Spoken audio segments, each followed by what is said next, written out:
Hi hello welcome back to Lakshmi Kalapur YouTube channel. ಎಲ್ಲರೂ ಚೆನ್ನಾಗಿದ್ದೀರಾ ಅಂತ ಭಾವಿಸ್ತಾ ನಾನು ಇವತ್ತಿನ ವಿಡಿಯೋ ಸ್ಟಾರ್ಟ್ ಮಾಡ್ತಾಯಿದ್ದೀನಿ. ನಾನು ಮೊದಲಿಗೆ ಚಿಕನ್ ಗ್ರೇವಿ ಮಾಡ್ಕೊಳ್ತಾ ಇದ್ದೀನಿ.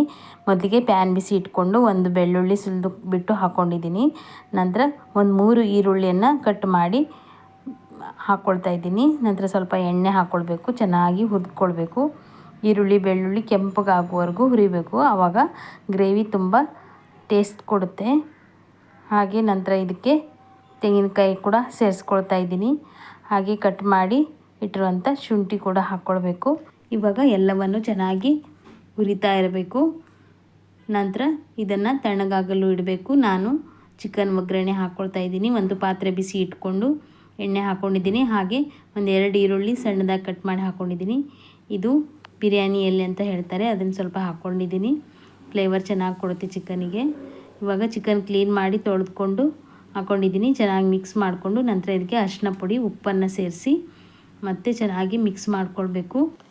ಈ ರೀತಿಯಾಗಿ ಮಿಕ್ಸ್ ಮಾಡಿಕೊಂಡು ಒಗ್ಗರಣೆಯಲ್ಲೇ ಚೆನ್ನಾಗಿ ಬೇಯಿಸ್ಕೊಳ್ಬೇಕು ಚಿಕನನ್ನು. ಇವಾಗ 1 ಸ್ಪೂನ್ ಆಗುವಷ್ಟು ಗರಂ ಮಸಾಲೆ ಪೌಡ್ರನ್ನು ಹಾಕ್ಕೊಳ್ತಾ ಇದ್ದೀನಿ.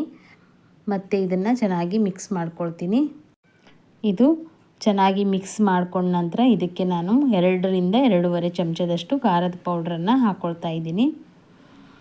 ಇವಾಗಲೇ ನಾವು ಎಲ್ಲ ಪುಡಿಗಳನ್ನು ಹಾಕ್ಕೊಂಡ್ರೆ ಸರಿಯಾಗಿ ಹಿಡ್ಕೊಳ್ಳುತ್ತೆ ಚಿಕನಿಗೆ. ಆವಾಗ ಚಿಕನ್ ಗ್ರೇವಿ ಕೂಡ ತುಂಬ ಟೇಸ್ಟ್ ಆಗುತ್ತೆ. ನೋಡಿ ಈ ರೀತಿಯಾಗಿ ಬೇಯ್ತಾ ಇದೆ. ಇವಾಗ ಸಣ್ಣದಾಗಿ ಕಟ್ ಮಾಡಿಟ್ಟಿರುವಂಥ 1 ಬೌಲ್ ಟೊಮೆಟೊವನ್ನು ನಾನು ಇದಕ್ಕೆ ಹಾಕ್ಕೊಳ್ತಾ ಇದ್ದೀನಿ. ನಂತರ ಹಾಗೆ ಮುಚ್ಚಳ ಮುಚ್ಚಿ ಇಡಬೇಕು. ಇವಾಗ ಇದು ಬೇಯುವಷ್ಟರಲ್ಲಿ ನಾನು ಮಸಾಲೆ ಅರ್ಕೊಂಡು ಬರ್ತೀನಿ. ನೋಡಿ ಹುರಿದಿಟ್ಟಿರುವಂಥದ್ದನ್ನು ಇದಕ್ಕೆ ಸೇರಿಸ್ಕೊಳ್ಬೇಕು. ಹಾಗೆ 1 ಸ್ಪೂನು ಗರಂ ಮಸಾಲೆ ಕೂಡ ಸೇರಿಸ್ಕೊಳ್ಬೇಕು. ಸ್ವಲ್ಪ ಕಟ್ ಮಾಡಿಟ್ಟಿರುವಂಥ ಕೊತ್ತಂಬರಿ ಸೊಪ್ಪನ್ನು ಹಾಕಿ ಇದನ್ನು ಮಿಕ್ಸರ್ ಜಾರಿಗೆ ಹಾಕಿ ರುಬ್ಕೊಂಡು ಬರಬೇಕು. ಇಲ್ಲಿ ನೋಡಿ ಟೊಮೆಟೊ ಬೆಂದಿದೆ. ಇವಾಗ ಚೆನ್ನಾಗಿ ಎಲ್ಲದಕ್ಕೂ ಮಿಕ್ಸ್ ಮಾಡಬೇಕು. ಈಸಿಯಾಗಿ ಮಿಕ್ಸ್ ಆಗುತ್ತೆ.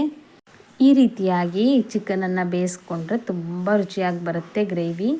ಇವಾಗ ರುಬ್ಬಿಟ್ಟಿರುವಂಥ ಮಸಾಲೆಯನ್ನು ಇದಕ್ಕೆ ಸೇರಿಸ್ಕೊಳ್ಬೇಕು. ನೋಡಿ ಎಷ್ಟು ಬೇಕು ಅಷ್ಟು ನಾನು ನೀರು ಹಾಕ್ಕೊಳ್ತಾ ಇದ್ದೀನಿ. ಗ್ರೇವಿ ದಪ್ಪ ಬೇಕಿದ್ರೆ ಸ್ವಲ್ಪ ನೀರು ಹಾಕ್ಕೊಳ್ಬೇಕು, ತೆಳ್ಳಗೆ ಬೇಕಿದ್ರೆ ಜಾಸ್ತಿ ನೀರು ಹಾಕ್ಕೊಳ್ಬೇಕು. ಈ ಮಿಕ್ಸ್ ಮಾಡಿ ಇವಾಗ ಮುಚ್ಚಳ ಮುಚ್ಚಿ ಬೇಯಿಸಿದ್ರೆ ಇವಾಗ ನೋಡಿ ಚೆನ್ನಾಗಿ ಗ್ರೇವಿ ರೆಡಿಯಾಗಿದೆ ಚಿಕನ್ದು.